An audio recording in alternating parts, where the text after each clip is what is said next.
রহমতুল্লাহি ওয়া বারাকাতুহু।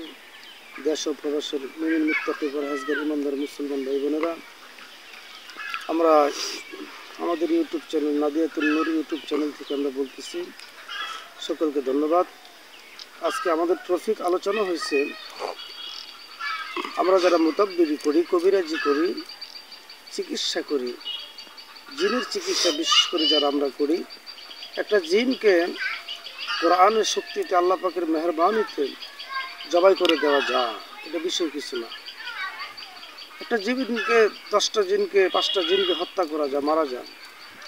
যেমন যারা আমরা কবিরাজি করি তাদের সতর্ক হওয়া দরকার, খুব মজবুত করে সতর্ক হওয়া দরকার। যেমন আমি আপনার বাইরে যদি মেরে ফেলি, যিনি মরে গেছেন তিনি চলে গেছেন, কিন্তু আপনার পরিবার পরিজন আত্মীয় স্বজন খানদানবাসী অনেকেই আছে, আপনাকে তারা ছাড়বে না, সুযোগ পাইলে আপনাকে আঘাত করবে।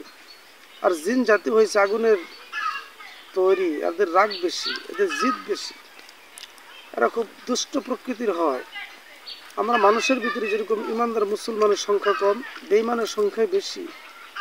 আর জিন জাতিদের ভিতরে কাফের, বেদিন, খ্রিস্টান, বৌদ্ধ, নাসারা, মুশরিক, ইহুদি, এদের আল্লাহ পাকের নাফরমানির ভিতরে এরা লিপ্ত বেশি। ইমানদারের সংখ্যা খুবই কম, মুমিন জিন খুবই কম হয়।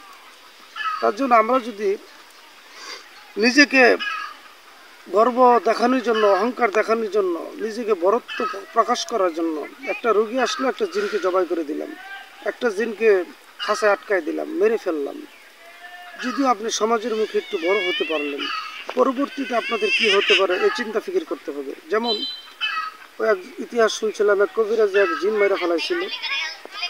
এক জিন মারার কারণে ওই কবিরাজ শেষ পর্যন্ত রাস্তায় পাগল হয়ে গেছে। এমনকি কবিরাজের বিবিরে ধরছে, কবিরাজের সন্তানের প্রতিবন্ধী করছে, কবিরাজের বোনেরও আক্রমণ করছে, বাগ্নিগরও আক্রমণ করছে। তার জন্য নিজে সেভ করবেন। বিশেষ করে আমল বাড়াতে হবে। আমাদের আমল নাই, আমরা আমলের দিকে খুব দুর্বল।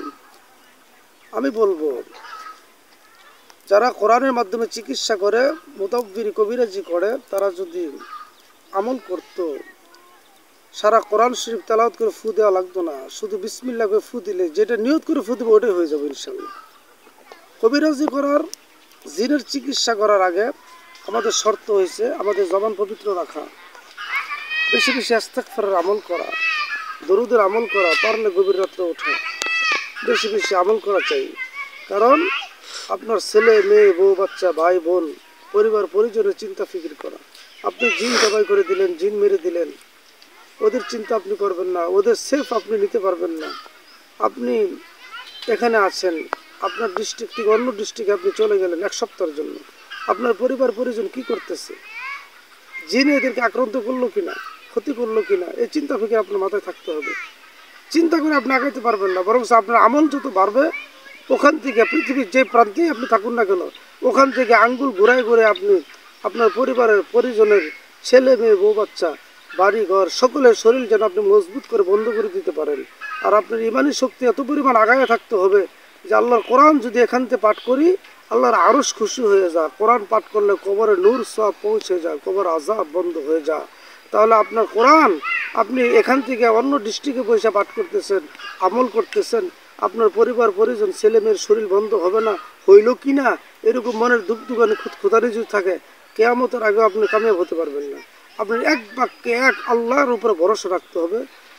সম্পূর্ণ আপনার জীবন, আপনার পরিবার, আপনার পরিজনের, আপনার জীবন, আপনার মরণ সব আল্লাহ তাআলার কুদরতি কদমে সুপর্দ করে দিতে হবে। যদি সুপর্দ করে দিতে পারেন, আল্লাহ বলেন হাসবি আল্লাহু লা ইলাহা ইল্লা হু আলাইহি তাওয়াক্কালতু ওয়া রাব্বুল আরশিল আযীম।